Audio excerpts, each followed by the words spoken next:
En la clase de hoy vamos a ver un ejemplo de un proceso catalítico.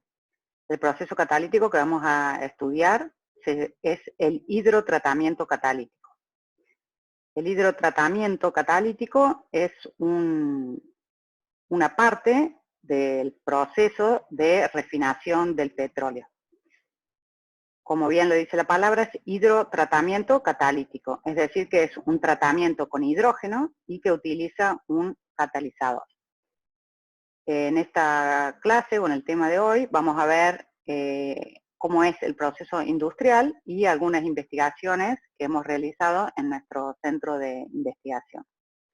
Para eso vamos a estudiar específicamente la reacción de hidrogenación simultánea de compuestos poliaromáticos utilizando un catalizador comercial, níquel molibdeno soportado sobre alúmina, en presencia de azufre y o nitrógeno. Bueno, este tema de investigación surge a partir de que todas las agencias ambientales, la legislación ambiental, ha exigido que los combustibles contengan o disminuyan el contenido de aromáticos y que aumenten el número de cetanos. Esto es por cuestiones ambientales para mejorar, digamos, la calidad del aire. Se exige en los distintos países del mundo que los combustibles sean cada vez más limpios, es decir, que no emitan a la atmósfera moléculas contaminantes, no solamente por la calidad del aire, sino también porque muchas de ellas son tóxicas. Los compuestos aromáticos sabemos que son cancerígenos y los compuestos con azufre o con nitrógeno son los responsables de la lluvia ácida, entre otros problemas que le traen a la atmósfera. Entonces las regulaciones ambientales, en este caso vemos la de Estados Unidos, la de California, que dice que el diésel no debe contener más de un 10% en volumen de aromáticos y un número de cetano de por lo menos 48. El proceso en el cual se va a aumentar el número de cetano de un diésel y se va a disminuir la cantidad de aromáticos se llama hidrotratamiento catalítico. Este proceso es importante para disminuir los contenidos de azufre, de nitrógeno, de oxígeno, de cualquier otro metal, además de los compuestos aromáticos que se encuentran en las fracciones del petróleo. En este estudio en particular yo voy a ir comparando cómo es el proceso industrial y voy a ir dándoles algunos resultados de las investigaciones que realizamos en el laboratorio.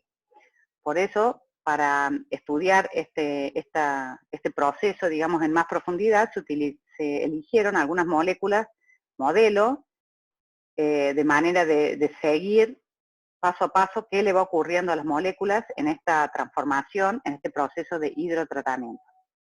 Para ello, elegimos como moléculas modelo el tetralín, o tetralina, o tetraleno, como se dice en castellano, que es un compuesto monoaromático. Ya vamos a ver bien cómo es la fórmula molecular. Entonces, elegimos tetralín como modelo de un compuesto monoaromático, es decir, que tiene un solo anillo aromático. También elegimos naftaleno como un modelo de una molécula diaromática, dos anillos aromáticos condensados, y fenantreno como modelo de un triaromático, es decir, tres moléculas de benceno condensadas. A ellas las estudiamos como alimentaciones individuales y después como componentes de mezclas modelos, es decir, preparamos soluciones individuales de cada uno de estos modelos y también las mezclamos para ver cómo interaccionan cuando todas, digamos, estas moléculas están juntas en la reacción. Y el catalizador que utilizamos para estos estudios es el mismo catalizador que se utiliza en la industria. Es un catalizador comercial presulfurizado, que es del tipo níquel molibdeno soportado sobre alúmina. El típico diagrama de una refinería es el que se muestra en este esquema y si podemos observar, este es el reactor de hidrotratamiento. Es decir, que el crudo o el petróleo sufre una serie de transformaciones hasta que llega en un momento a esta etapa que se llama hidrotratamiento, en el cual se le agrega hidrógeno como correactante y el objetivo es hidrogenar todas las moléculas que se encuentran presentes en este reactor, que se llama reactor de hidrotratamiento.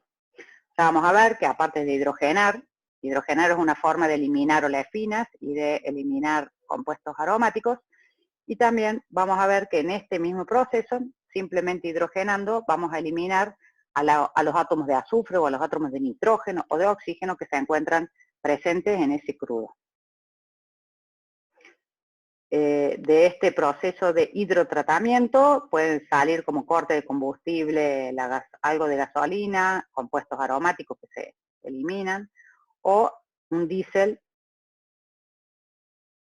o gasoil con mejores características o más limpios, más hidrogenados y con mayor número de Z. Esta es una fotografía de una planta de hidrotratamiento, de una refinería. Y este es una tabla de contenidos de los compuestos que tiene un corte de petróleo que se llama LCO, Life Cycle Oil, es en inglés. Este corte de petróleo se utiliza cada vez más para producir diésel o gasoil, y acá vemos cuáles son los contenidos de los compuestos aromáticos de nitrógeno y de azufre que tiene este corte. Vemos que en aromáticos tienen más del 30%, de diaromáticos un 25%, triaromáticos un 9%, un total de aromáticos del 64%, lo cual es un número muy alto. Porcentaje de nitrógeno 280 ppm, de azufre 2440 ppm, y vemos que los porcentajes de aromáticos, de azufre y de nitrógeno son muy altos, y no, por supuesto que esta fracción no cumple con los requerimientos ambientales para ser utilizado como un combustible, por eso hay que hidrotratarlo. Acá vemos algunas legislaciones ambientales con respecto al azufre, al contenido de aromáticos. Vemos que la EPA ya decía para junio del 2006 que el contenido de aromáticos no debía superar las 15 ppm. En el año 2010, la EPA y otras regulaciones ambientales, tanto de la Unión Europea como de Japón, decían que el diésel no debía tener 0 azufre. Pero bueno, esto era en el 2006, en el 2010 todavía no se había alcanzado el 0 azufre, y estamos en el 2020 y tampoco se ha alcanzado aún el 0 azufre en ninguno de los países. Y esto es porque no es fácil eliminar todo el azufre, todo el nitrógeno, todos los aromáticos de estos cortes. Ya vamos a ver cuando veamos más en detalle la reacción, por qué es tan difícil. Y digamos, con el transcurrir de los años, al no poder lograrse las especificaciones, estas leyes se fueron estirando, digamos, en el tiempo, haciéndose cada vez menos exigentes para que las empresas, que si bien están haciendo grandes esfuerzos para lograrlo, aún no lo logran. Para lograr estas especificaciones, o hay que cambiar el proceso o hay que cambiar el catalizador por un catalizador más activo. Por eso es que nos interesa esta reacción en particular para estudiar en catálisis, en esta materia. Es una forma, digamos, interesante de mostrar y de comparar cómo es el proceso industrial, cómo las mismas legislaciones y el cuidado del medio ambiente están pidiendo un cambio de un catalizador a otro mucho más activo, que logre, digamos, cumplir con las especificaciones. Y esto ha generado que en los últimos 10 o 20 años este proceso de hidrotratamiento catalítico ha tenido mucho auge en el mundo científico. Si bien este proceso ya tiene más de 70 años en el mundo, que se aplica con estos catalizadores níquel molibdeno, cobalto molibdeno, alúmina, en los últimos 10 años ha generado muchísima atención, ya que todas las empresas petroleras, Shell, Exxon, digamos las más importantes, están investigando cómo lograr alcanzar las especificaciones que piden los controles ambientales. De nuevo, las legislaciones que tenemos son viejas porque, como les decía antes, no se ha podido cumplir el objetivo, por lo tanto siguen siendo las mismas. El objetivo es azufre cero y el azufre cero es muy difícil de conseguir, al menos con un solo proceso. Ya vamos a ver que existen otras alternativas de agregar un proceso posterior al hidrotratamiento o HDT para lograr esta eliminación profunda de azufre. Si bien hay que eliminar azufre, nitrógeno, oxígeno, aromáticos, eliminar el azufre es lo más complicado, por eso si lográramos llegar al cero azufre, a todos los otros problemas ya los habremos resuelto. Acá vemos cómo en los distintos países las legislaciones fueron más o menos exigentes, y esto tiene que ver por una política de cada país. Sabemos que los europeos, los japoneses tienen políticas más exigentes con respecto al cuidado del medio ambiente que Estados Unidos, pero también tiene mucho que ver con cómo es el crudo en cada uno de estos países o en cada una de estas zonas. Estados Unidos produce en sus refinerías, utiliza mucho o gran cantidad del crudo venezolano, que el crudo venezolano es muy sucio, o sea, ya viene con cantidades altísimas de azufre y de aromáticos, por lo tanto el proceso es mucho más complicado que a lo mejor en Japón o en la Unión Europea, que utilizan el crudo árabe, que no es tan sucio. Entonces depende no solamente del proceso, sino también de cuál es la materia prima.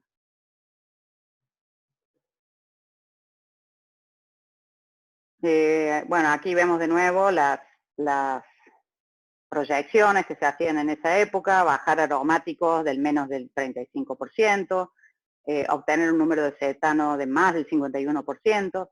El número de cetano del diésel actualmente oscila cerca del 40%. Hay que subirlo a un 50 o un 60% si se pretende en la actualidad. El número de cetano es para el diésel lo mismo que el número de octano es para la gasolina. Es una medida de rendimiento. Decimos que una gasolina o una nafta tiene alto octanaje cuando tiene alto rendimiento. En el caso del diésel, vamos a decir que cuando tiene un alto número de cetano es cuando tiene un alto rendimiento. Este número de cetano o el número de octano se mide de una forma similar para la gasolina o para el diésel, y sería el rendimiento termodinámico de este combustible en el motor, sería el 100% en el caso de la gasolina, si todo el combustible, o sea, el 100% de lo que cargamos en el tanque, fuera un octano ramificado. Y en el caso del diésel, un índice de cetano 100 sería si todo el tanque de diésel en un automóvil estuviese lleno con un compuesto que se llama hexadecano. Hexadecano es un compuesto lineal de 16 átomos de carbono. O sea, es el N-hexadecano. 16 átomos de carbono, hidrocarburo con 16 átomos de carbono en línea, todos los enlaces saturados, y ese compuesto se llama N-hexadecano o cetano. Por eso se le conoce como índice de cetano. Se ve de aquí, podemos inferir que para que un diésel tenga alto rendimiento en el ciclo termodinámico diésel, necesitamos que todos los compuestos que forman parte del diésel sean lo más parecido al cetano, o sea, al N-hexadecano. Es decir, que buscamos compuestos lineales de por lo menos una cadena larga de 14, 16, 17, 18 carbonos. Esos son a partir de 10 átomos de carbono es el diésel, y por abajo del 10 forman la gasolina. Entonces, un diésel está formado por muchos hidrocarburos entre carbonos, cadenas lineales de carbono entre más o menos 12, 16, 17, 18, y la gasolina por debajo de 10. La diferencia es que en el caso de la gasolina, mientras más ramificados sean estos compuestos, por ejemplo 8 es este octano ramificado, mientras más ramificado sea, mejor es. En cambio para el diésel, mientras más ramificado sea, peor es. Entonces en el diésel queremos cadenas lineales, en la gasolina queremos cadenas ramificadas. Esta es la diferencia por cómo funciona el ciclo de la gasolina y cómo funciona el ciclo diésel. Es una cuestión termodinámica. En este caso, nosotros nos vamos a centrar en cómo modificar o mejorar el diésel o el gasoil. Es decir, que vamos a estudiar el hidrotratamiento catalítico de gasoil o diésel.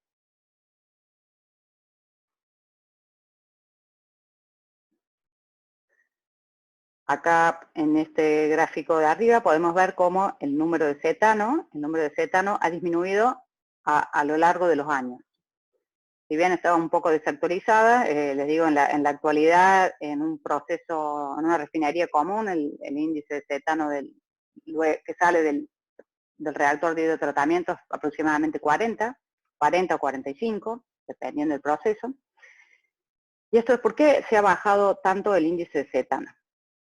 En realidad, en 1960 el índice de cetano ya era lo que deseamos que sea ahora o en el futuro, ya más de 50.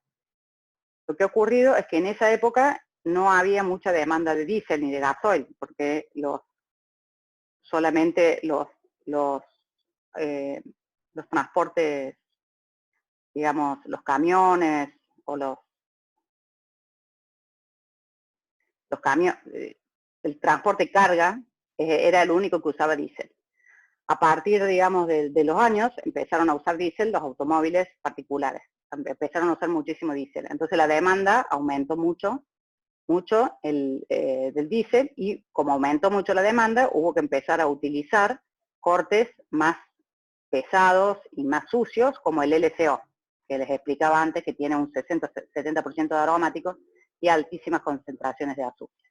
Entonces, la alta demanda hizo que para fabricar diésel hubiera que usar cortes de petróleo cada vez más pesados, y eso hizo que el diésel cada vez tenga un número de cetano más bajo, porque es mucho más difícil eliminar todos estos aromáticos y estos azufres si hay mucha concentración en las alimentaciones.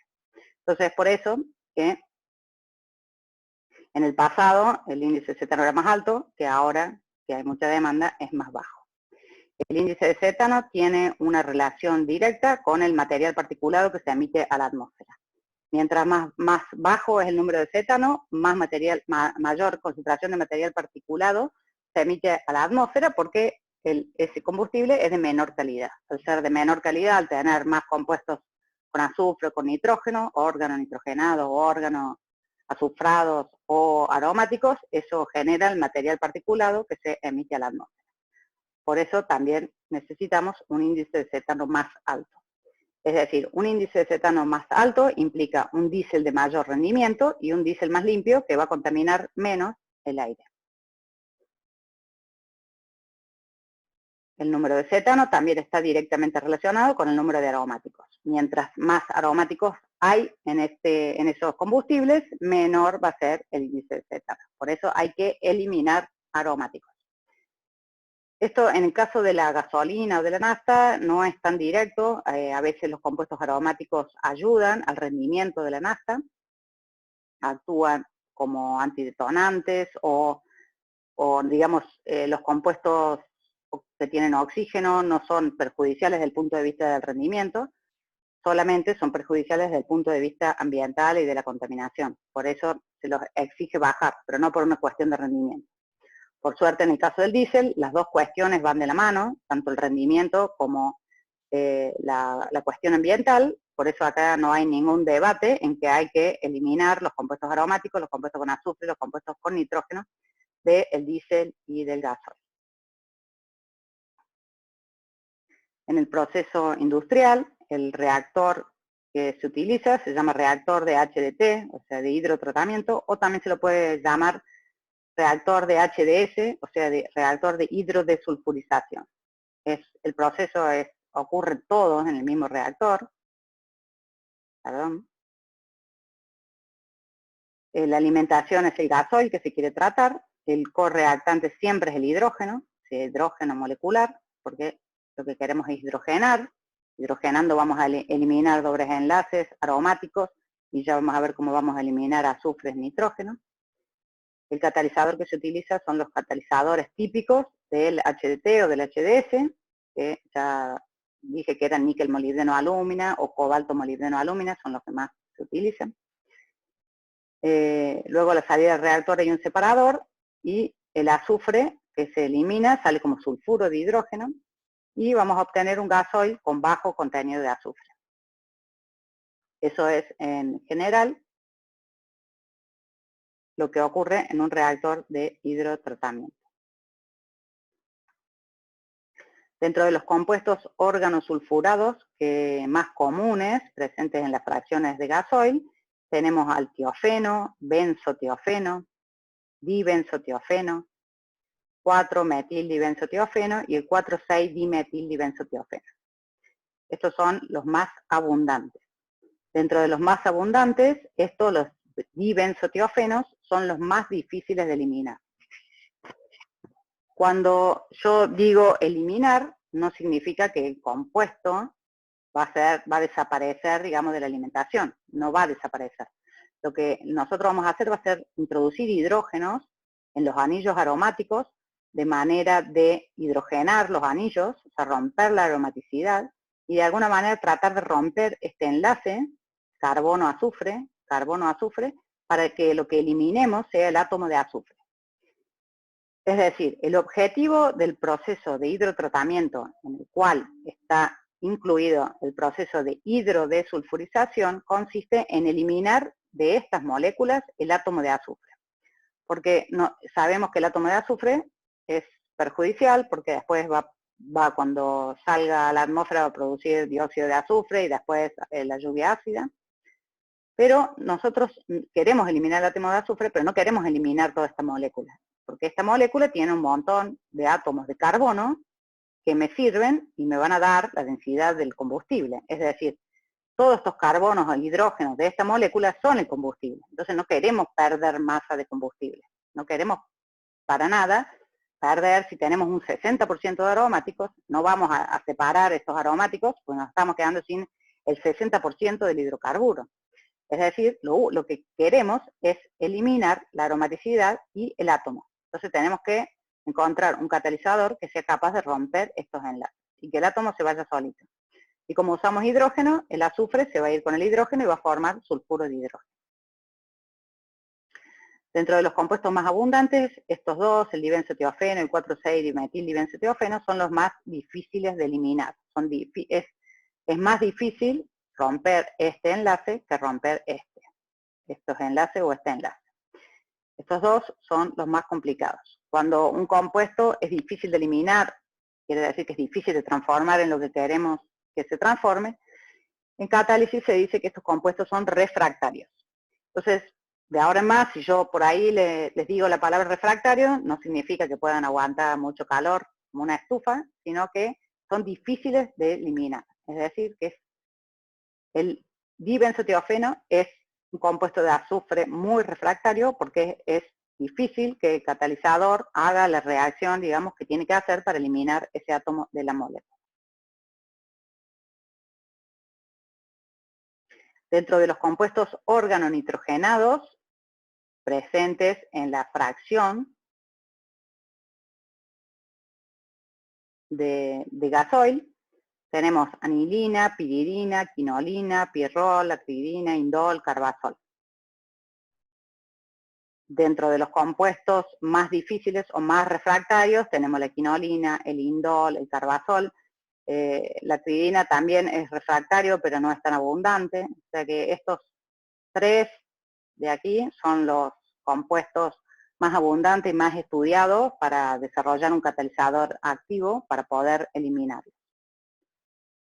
Siempre nosotros elegimos para estudiar moléculas modelo. Estas moléculas modelo están en función de la abundancia que están en los combustibles y de la dificultad que tiene la reacción química propiamente dicha, para desarrollar un catalizador que sea activo para eliminar estos átomos, ya que eso es lo que se pretende en la actualidad, reemplazar los catalizadores comerciales que se utilizan actualmente, que con ellos no se pueden alcanzar las especificaciones ambientales, y conseguir desarrollar o diseñar catalizadores más activos para que de una manera más eficiente eliminen estos átomos de estas moléculas. Les repito, sin perder masa. No queremos perder ni un solo átomo de carbono, ni uno solo.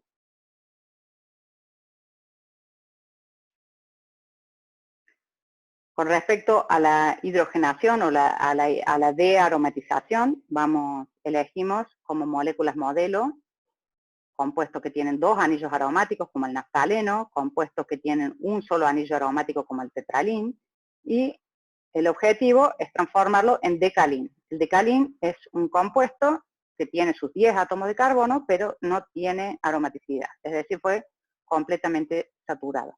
¿Cómo lo logramos? Simplemente hidrogenándolo.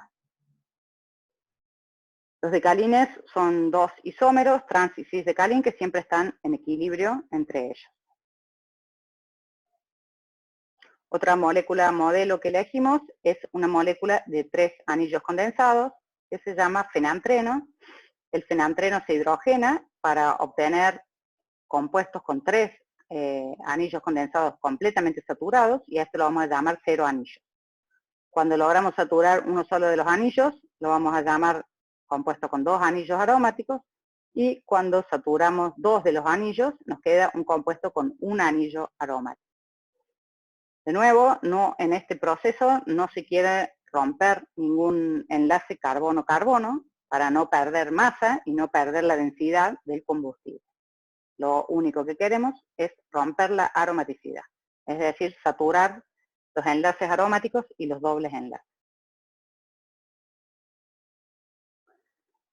Bueno, dentro de las sugerencias para mejorar el proceso de HDT, la EPA ha sugerido un segundo reactor para disminuir la velocidad espacial, o un reactor de 2 etapas, es decir, la velocidad espacial es la cantidad de catalizador que es necesario utilizar en el reactor.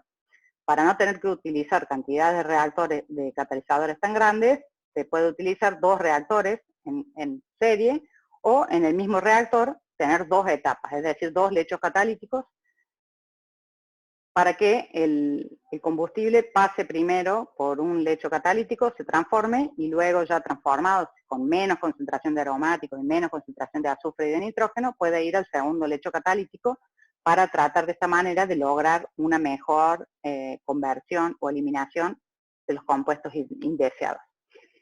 En este caso, un reactor de 2 etapas o 2 reactores en consecutivo podrían utilizar distintos catalizadores. Ya vamos a ver que se podría utilizar el típico catalizador comercial en la primera etapa y después utilizar un catalizador más activo en la segunda etapa. El otro desafío es desarrollar nuevos catalizadores mucho más activos y también resistentes al envenenamiento por azufre. Ya lo vamos a ver en mucho más detalle, pero el problema fundamental de los catalizadores más activos de hidrogenación es el envenenamiento al azufre. Con todo lo que vimos en las clases anteriores, creo que muchas veces les he dicho que el catalizador, el metal por excelencia para hidrogenar es el platino. No existe otro catalizador mejor que el platino para hidrogenar. Por supuesto que es muchísimo más activo que el níquel o que el molibdeno, que es el catalizador comercial que se utiliza en este caso.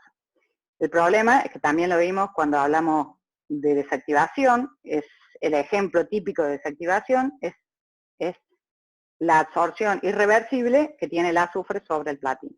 Por eso, si bien el platino sería el mejor catalizador para hidrogenar en este caso, es el catalizador que más envenena por absorción irreversible con azufre. Entonces, el desafío es encontrar catalizadores mucho más activos que el níquel molibdeno, pero que a la vez no se desactiven por envenenamiento con azufre, ya que sabemos que estas alimentaciones van a tener altas concentraciones de azufre. Otra cuestión ya más técnica, más ingenieril, es utilizar hidrógeno de mayor pureza y recircular el hidrógeno. Muchas de las refinerías fabrican su propio hidrógeno y también muchos de ellos recirculan, una vez que sale a la salida del reactor, se lo purifica y se lo vuelve a utilizar como correactante. Este tema es importante desde el punto de vista económico porque el hidrógeno es la parte más cara de este proceso. Entonces, producirlo en la propia refinería, purificarlo, recircularlo, son cuestiones que son muy importantes desde el punto de vista económico, ya que gran parte del costo de este proceso tiene que ver con el hidrógeno. Y la otra es utilizar mayor presión del reactor. Mayor presión del reactor implica mucho más costo. Ya sabemos que si nosotros vamos a utilizar presiones muy altas, vamos a necesitar materiales mucho más resistentes en la construcción del reactor y en la construcción de todas las líneas, digamos, de entrada de gases y de líquidos y válvulas, y todo eso encarece muchísimo el proceso. Esta es una reacción que industrialmente se realiza a altas presiones. Desde el punto de vista catalítico, si nosotros queremos hidrogenar y vamos a hidrogenar a altas presiones, estamos presionando o ayudando a que el hidrógeno se absorba sobre el catalizador. Por eso una mayor presión va a ayudar a que el hidrógeno se absorba más sobre el catalizador. Las condiciones de reacción, temperatura y presión, las voy a explicar más adelante. El objetivo del estudio es comprender la química de la hidrogenación, es decir, entender los pasos y el mecanismo de la reacción, y vamos a determinar si existen efectos de inhibición entre las moléculas que compiten entre sí para reaccionar sobre la superficie catalítica. O sea, ¿se acuerdan cuando veíamos las isotermas de Langmuir? Las moléculas van a llegar a una superficie catalítica y van a tener que encontrar sitios activos. Como en este proceso va a haber muchas moléculas distintas que vienen a buscar esos sitios activos, vamos a ver si todas lo pueden conseguir, si van a competir, si algunas van a llegar antes que otras al sitio activo. De esta manera, comprendiendo la química, comprendiendo el mecanismo de la reacción, comprendiendo cómo es el proceso catalítico, esto nos va a permitir tener muchas más herramientas para poder diseñar un catalizador nuevo y un catalizador que sea más activo. Por eso es que hay que estudiar esta reacción muy bien antes de proponer un nuevo catalizador. Antes que nada, vamos a repasar un poquito lo que es la hidrogenación. La hidrogenación es una reacción química muy simple que consiste en la adición de hidrógeno. Si nosotros tenemos un doble enlace y le adicionamos una molécula de hidrógeno, vamos a saturar ese doble enlace. La molécula de hidrógeno tiene 2 átomos de hidrógeno, nosotros necesitamos 2 átomos de hidrógeno para saturar completamente un enlace doble.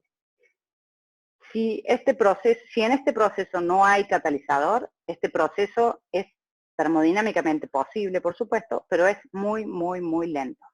Puede tardar años y podemos observar o podemos llegar a creer que nunca ocurre.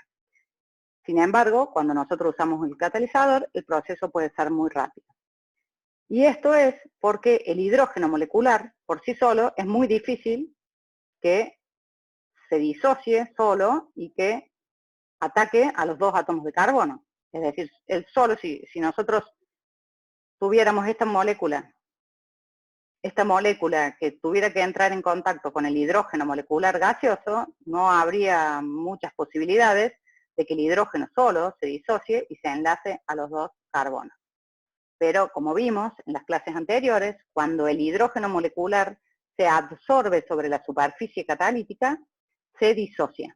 Es decir, que el hidrógeno, al encontrarse con la superficie catalítica, sí encuentra las condiciones apropiadas para disociarse. El hidrógeno absorbido sobre el catalizador ya está disociado, por eso cuando se encuentra con la molécula con el doble enlace, muy fácilmente se enlaza a los carbonos contiguos a este doble enlace y los hidrógenos. Este es un caso característico, muy emblemático, digamos, de cuando una reacción prácticamente no ocurre o es extremadamente lenta sin un catalizador y cómo se hace muy simple en presencia de un catalizador. ¿Y qué hizo el catalizador? Cambió el mecanismo de la reacción. Cambió la forma, le dio la herramienta al hidrógeno para que ahora sí él pueda adicionarse al doble enlace.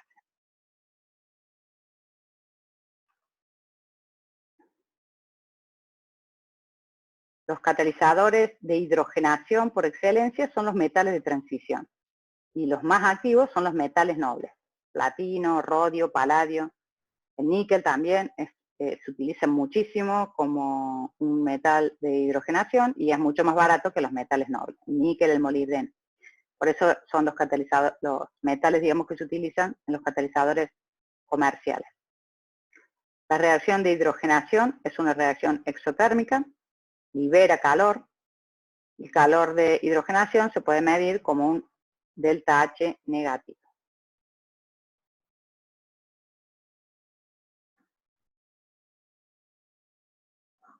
Como el catalizador, imaginemos que acá está la superficie del catalizador y los dos hidrógenos están disociados sobre la superficie del catalizador.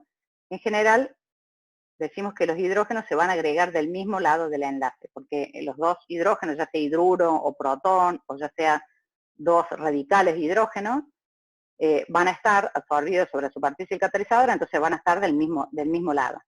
Es decir, no es fácil, no se va a hidrogenar de un lado y del otro, salvo que la molécula, ya vamos a ver casos de que sí puede ocurrir, pero en ese caso la molécula hidrogenada se tiene que desorber y volver a absorberse, girado, dado vuelta, para que pueda el hidrógeno ingresar en el otro plano de las moléculas. Entonces, esquemáticamente, los dobles enlaces, las moléculas que tienen dobles enlaces y las moléculas aromáticas, ustedes saben, tienen enlace pi. Ese enlace pi las hace planas. Por ejemplo, el benceno es una molécula que es plana. Entonces, la mayoría de las moléculas aromáticas, bencenos condensados, se van a absorber en forma plana sobre la superficie catalítica. Esa no es que sí o sí, pero sí la mayor probabilidad de que esta molécula, de la forma en la que se absorban, es un enlace pi, o se la llama absorción pi. Entonces, la máxima probabilidad es que un compuesto aromático se absorba sobre la superficie catalítica a través de sus electrones pi, en forma plana. Cuando la molécula aromática o la olefina se absorbe sobre la superficie catalítica, si tiene la suerte de que cerca hay una molécula de hidrógeno que se ha absorbido en forma disociada, seguramente se va a producir la reacción de hidrogenación. Puede ser primero un hidrógeno y luego el otro. Y cuando los dos enlaces se han hidrogenado, ahí la molécula saturada se desorbe. Estos son los catalizadores de hidrogenación que se utilizan actualmente en la industria. Níquel, molibdeno, alúmina, cobalto, molibdeno, alúmina, cobalto, tungsteno, alúmina, níquel, tungsteno, alúmina. Se los conoce como NIMOCAT o COMOCAT. El porcentaje que tiene cada uno es de cobalto y níquel, es decir, el níquel o el cobalto, siempre están en menor proporción, entre el 1 y el 4%, y el molibdeno o el tungsteno están en mayor proporción, entre el 8 y el 16%. Esto es, en este tipo de catalizadores, el molibdeno o el tungsteno es el catalizador, es el sitio activo. Y el níquel y el cobalto son promotores electrónicos. Es decir, todo el sistema es el catalizador, pero acá tenemos alúmina como soporte, molibdeno como sitio activo y níquel como promotor electrónico. Ya les voy a explicar cómo funciona, en este caso, el promotor electrónico. Lo mismo en este caso, el molibdeno es el sitio activo y el cobalto es el promotor electrónico. Estos son los que se utilizan, que se vienen utilizando en los procesos de HDT de hace 70 años a la fecha. Se están estudiando estos sistemas para lograr una eliminación más profunda de azufre. Ya les dije que el platino, los metales nobles se envenenan muy fácilmente con azufre, por eso hay que encontrar una forma de hacerlos más resistentes a este envenenamiento. Eso es lo que está en estudio en la actualidad. Sabemos que son mucho más activos, o sea que pueden hidrogenar mucho más velozmente, pero se desactivan. ¿Cómo logramos protegerlos para que no se desactiven? Una forma puede ser formando una aleación con otro metal o agregando algún modificador de acidez, como puede ser, por ejemplo, fósforo, azufre, circonio, cerio. Es decir, agregarle otro átomo, otro metal que actúe como promotor para evitar que el platino, por ejemplo, quiera enlazarse tan fuertemente con el hidrógeno. Hay que hacer algo modificarlo de alguna manera al platino para que no quiera enlazarse con el azufre. Perdón, sí con el hidrógeno, no con el azufre. Dentro de los soportes, la alúmina es el que más se utiliza. También se utiliza la sílice, también se puede utilizar zeolitas, carbonos mesoporosos, carbón activado, etc. La síntesis, estos catalizadores comerciales se sintetizan, como les expliqué en las clases anteriores, por el método de impregnación. Se elige o se compra la gama alúmina comercial y se impregna con las sales de estos metales. En el caso del molibdeno se utiliza heptamolhidrato de amonio, en el caso del níquel y del cobalto sus nitratos. O también, si queremos preparar estos catalizadores con metales nobles, se pueden utilizar los cloruros de los metales nobles. Acá tenemos un ejemplo que les decía antes, de que en el mismo reactor de HDT se pueden utilizar varias etapas en el mismo reactor, o dos etapas, una etapa con 2 lechos, o directamente 2 etapas con 3 lechos. Y podría ser que cada uno de los lechos tenga un catalizador distinto. Por ejemplo, en los primeros lechos podría ser un níquel molibdeno, un cobalto molibdeno, y luego un catalizador platino-paladio, alúmina, porque aquí la alimentación ya va a llegar con muchísimo menos azufre, pero a lo mejor con un contenido de aromáticos y un contenido de azufre bajo, y que este catalizador activo puede lograr eliminar lo que quedaba de azufre y lo que quedaba de aromáticos. Entonces se dice que los catalizadores de metales nobles son muy útiles para una segunda etapa. Todavía no están listos para ir a una primera etapa donde se van a encontrar con 2000 o 3000 ppm de azufre, y que eso seguro los va a envenenar. Pero si de la primera etapa pueden salir 100 o 200 ppm de azufre, este catalizador más activo puede lograr el azufre cero.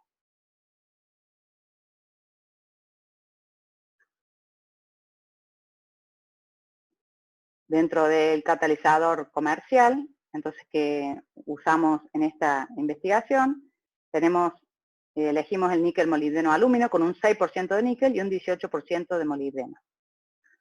Algo muy importante en este proceso crucial es el pretratamiento del catalizador.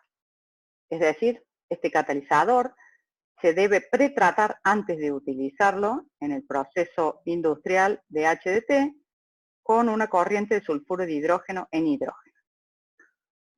Esto debe parecer raro, ya que les acabo de decir que el azufre envenena los catalizadores, pero envenena los catalizadores de platino y de metales nobles. En este caso, al molibdeno lo va a transformar, el azufre va a transformar al molibdeno en un catalizador activo para esta reacción. Si este catalizador no está presulfurizado, no es activo para la reacción de HDT. Es decir, así como lo ven acá, no es activo, no funciona. Nosotros lo tenemos que funcionalizar, es decir, lo vamos a transformar al molibdeno, que es el sitio activo de esta reacción, lo vamos a transformar en sulfuro de molibdeno. Y esto es, antes de la reacción le vamos a hacer un tratamiento con una corriente de sulfuro de hidrógeno en hidrógeno al 10%.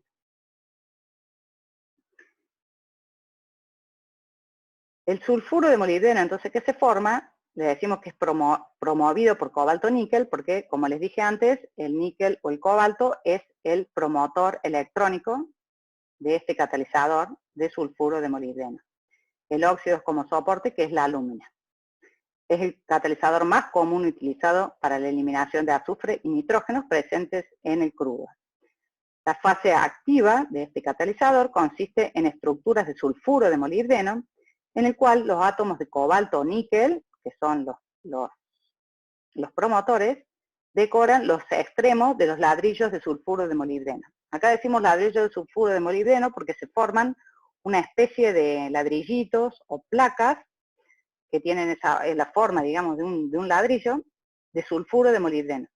Y que esos ladrillitos van a estar decorados, así como antes hablábamos de una nanopartícula de platino sobre una superficie, ahora vamos a hablar de unos ladrillitos de sulfuro de molibdeno sobre la superficie. En este caso la superficie es de la alúmina. La sulfidación de los precursores es la clave para hacer un catalizador activo. Antes de presulfurizarlo, el catalizador tiene esta forma, digamos. Los catalizadores, el níquel molibdeno antes, son aniones polimolibdatos bien dispersos sobre el soporte, antes de la presulfurización. Son aniones de polimolibdatos bien dispersos sobre el soporte. Cuando se le hace la presulfurización, que es hacerle pasar una corriente de sulfuro de hidrógeno, pero a altas temperaturas, hasta 500 grados, hay toda una reorganización atómica de los átomos de molibdeno que reaccionan con los átomos de azufre y se forma el sulfuro de molibdeno. Luego de toda esta reorganización atómica que ocurre a temperatura y del catalizador en contacto con el flujo del sulfuro de hidrógeno, se forman estos, que es lo que le llamo los ladrillos, los ladrillitos. Y que son como sándwiches, son como sanguchitos, donde todos los átomos amarillos son azufre, que son más grandes, y adentro, como si fuera el fiambre, están los átomos de molibdeno. Y ya vamos a ver también que están los de níquel. Es decir, los átomos de molibdeno y de níquel quedan entre dos panes de azufre.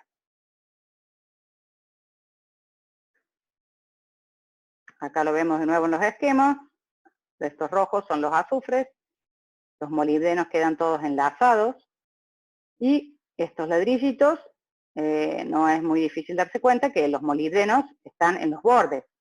La molécula, cuando se choque con estos ladrillitos, no va a poder entrar adentro del sanguchito, sino que se va a absorber sobre los bordes. Es decir, que la superficie activa de cada uno de estos ladrillitos, o placas, slabs se llaman en inglés, o partículas, díganle como quieran, porque la traducción en castellano no me convence ninguna. En inglés es slab.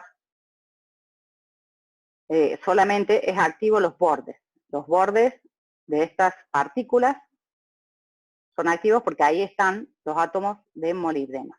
Si una molécula viene y se absorbe por aquí, no va a ocurrir ninguna reacción porque solo van a encontrar átomos de azufre. Y el sitio activo de esta reacción es el molibdeno. Acá vemos de nuevo, tengo muchas fotos para que los vean de todos los ángulos, los átomos de molibdeno ensanguchados por los átomos de azufre. Acá tenemos de nuevo otro sanguchito sobre la superficie catalítica de aluminio. Si se forma el sulfuro de níquel, que se puede formar, ese sulfuro de níquel no sirve para nada para este tipo de reacciones, y este cubito es inactivo, es decir, acá hay un desperdicio de níquel. Cualquier níquel que esté en otro lado, que no esté adentro del sanguchito, es un desperdicio. Lo mismo para el molibdeno.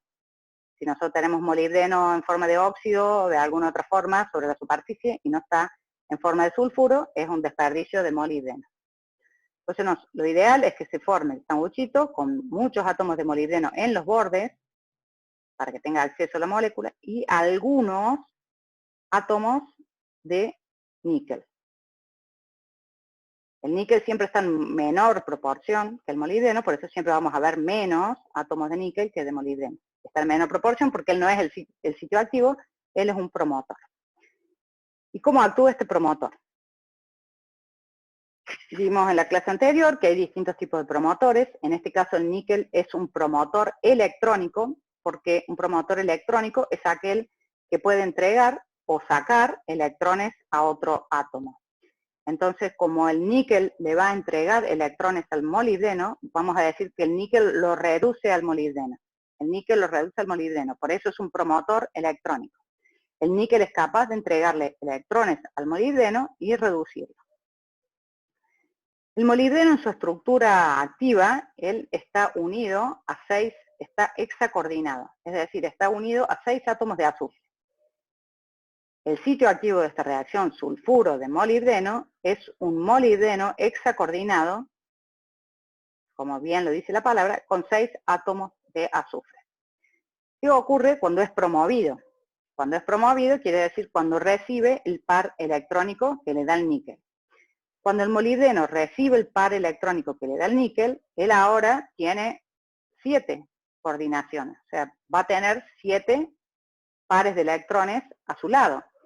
Y el molibdeno no se va a sentir cómodo con 7, sino que él se siente cómodo con 6, porque es un número de coordinación. Así como el aluminio trivalente es su estado cómodo, el silicio es tetravalente y es su estado cómodo, el molibdeno está cómodo con 6 pares de electrones en su entorno. Entonces ahora, al recibir uno, él, para poder volver a estar cómodo, va a romper uno de esos enlaces. Va a romper. El azufre, uno de los azufres de acá, se va a ir con sus electrones. Entonces va a dejar el huequito para que los electrones del níquel entren. ¿Y por qué nos importa que esto ocurra? Porque al dejar un huequito, estos circulitos son los huecos o vacantes, lo mismo que le explicaba en la clase anterior con respecto a los sitios ácidos de Bronsted o a los sitios de Lewis. En los sitios de Lewis quedaba una vacante para recibir un par de electrones. Acá también va a quedar una vacante para recibir un par de electrones. Entonces, al haber el molibdeno roto uno de los enlaces, este enlace, ese hueco, en algún momento de la reacción, va a poder volver a alojar a otro átomo de azufre. Y de esta manera, este átomo de molibdeno se transforma en un sitio activo para atraer azufre, es decir, para eliminar el azufre de la molécula. Lo explico de nuevo. Como este hueco, como el níquel le dio un par de electrones, este par de electrones hizo que él rompa uno de sus enlaces con el azufre. Al romper el enlace con el azufre, acá queda un hueco, que puede ser ocupado por otro átomo de azufre. Pero el átomo de azufre que queremos que ahora lo ocupe es el átomo de azufre de la molécula que viene con el combustible. Por ejemplo, del dibenzotiofeno. Entonces, cuando el dibenzotiofeno se acerca a este sitio activo, el molibdeno le roba el azufre, se lo saca. Y el molibdeno quedó de nuevo hexacoordinado y la molécula, el dibenzotiofeno, quedó sin el azufre. Es decir, que resolvimos el problema. Y este es el mecanismo o la forma en la que este catalizador actúa en este proceso. Por eso es que si el molibdeno no estuviera sulfurado, es decir, si no se hubiese formado el sulfuro de molibdeno en la presulfurización, el molibdeno solo, por sí solo, no podría hacer esto. Entonces el molibdeno, el catalizador níquel-molibdeno, es inactivo. El catalizador sulfuro de molibdeno es activo para esta reacción. Acá tenemos ejemplos del molibdeno y de algunos átomos de cobalto-níquel. El cobalto es exactamente igual que el níquel. Cuando yo digo molibdeno, podría decir tungsteno, los dos actúan igual. Cuando digo cobalto, podría decir níquel porque los dos actúan igual. Lo importante es que no haya muchos, muy cerca, muchos cobaltos o muchos níquel cerca del molibdeno, porque entonces le van a entregar muchos electrones y van a hacer que empiece a romper mucho más enlaces y se pueda romper la estructura. Por eso siempre tiene que haber mucha menos cantidad de níquel o de cobalto para que actúe como un promotor. Y hay una cantidad que es una cantidad óptima, que ya vamos a ver cuál es. Acá vemos ejemplos de cómo en los distintos ladrillitos o slab, los sitios activos pueden estar en distintas posiciones. Pueden estar por arriba, por abajo, dependiendo de dónde está el níquel, dónde están el níquel o el cobalto promoviendo al molibdeno, se van a generar los huecos o las vacantes en distintas posiciones de los ladrillitos. Todo esto puede ocurrir en un catalizador. Puede haber distintos ladrillitos con distintos sitios en distintas posiciones. Entonces, en resumen, la función de un centro catalítico o sitio activo tiene que ser capaz, perdón,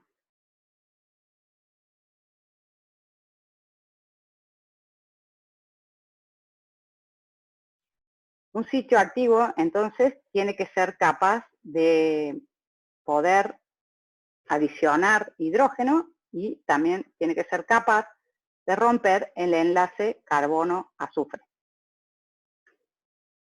Yo hablo del enlace carbono-azufre como un ejemplo, pero podría ser lo mismo para el nitrógeno o también se utiliza para sacar oxígeno de algunas moléculas que pueden estar presentes en el crudo o algún otro metal pesado que pueda también estar.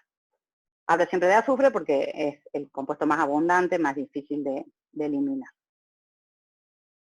Entonces, el sitio catalítico para la adición de hidrógeno necesita tener al menos una vacante para absorber el sustrato a través de al menos uno de sus anillos aromáticos. El sustrato podría ser el tetralino, el naftaleno, el fenantreno, digamos, o el DBT, el dibenzotiofeno, el tiofeno, la molécula que uno quiera transformar. Ese es el sustrato. Es decir, que el catalizador tiene que tener una vacante o un sitio para absorber ese sustrato, al menos en uno de los anillos aromáticos. Si un compuesto tiene 3 anillos aromáticos, no hace falta que se absorban en los 3 anillos. Con que se absorba en un anillo, el compuesto ya va a estar absorbido. Y en esa parte del anillo va a ocurrir la reacción química. Otra vacante para absorber un átomo de hidrógeno con carácter dihidruro y un átomo de sulfuro vecino para absorber un átomo de hidrógeno como protón. Es decir, el catalizador tiene que ser capaz de, por un lado, absorber el sustrato y por el otro lado, disociar y absorber al hidruro y al protón. Eso es para hidrogenar. Y ahora, para romper el enlace carbono-azufre, necesito una vacante para absorber el dihidro, tetrahidro, hexahidro intermediario. Acá lo pone así porque ya lo hemos hidrogenado en el primer paso, o sea, acá ya hidrogenamos alguno de los enlaces. Y luego necesita una vacante para activar un centro de Lewis y retener el átomo de azufre, que era en los huequitos que les mostraba en las diapositivas anteriores. Y después necesito un sitio de sulfuro vecino, un sitio básico, para que se quede con el protón que va a salir. Entonces acá tenemos ejemplos, los sulfuros, los sitios, los huecos, para que se pueda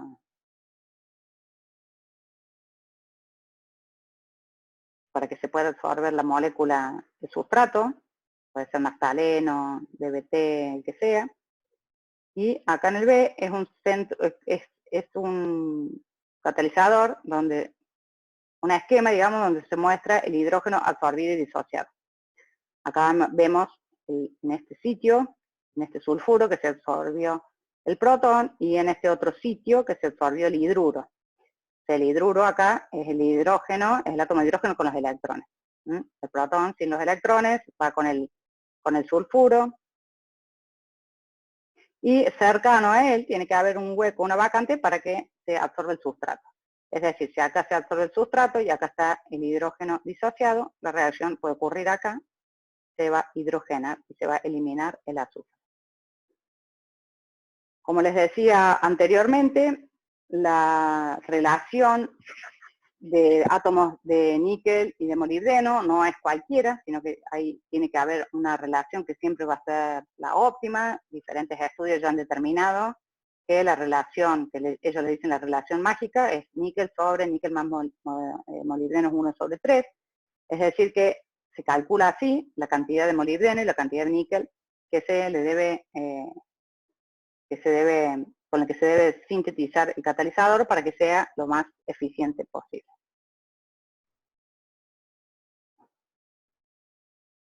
Son más fotitos, donde vemos que siempre en los bordes o en los extremos de los ladrillitos están los átomos de molibdeno activos. Y acá lo vemos en una fotografía, en una imagen de un microscopio electrónico, digamos, de alta potencia. Vemos que todo lo rojo es azufre y lo amarillo es el molibdeno. Entonces vemos cómo se acomodan los átomos de molibdeno en los bordes del sanguchito de azufre.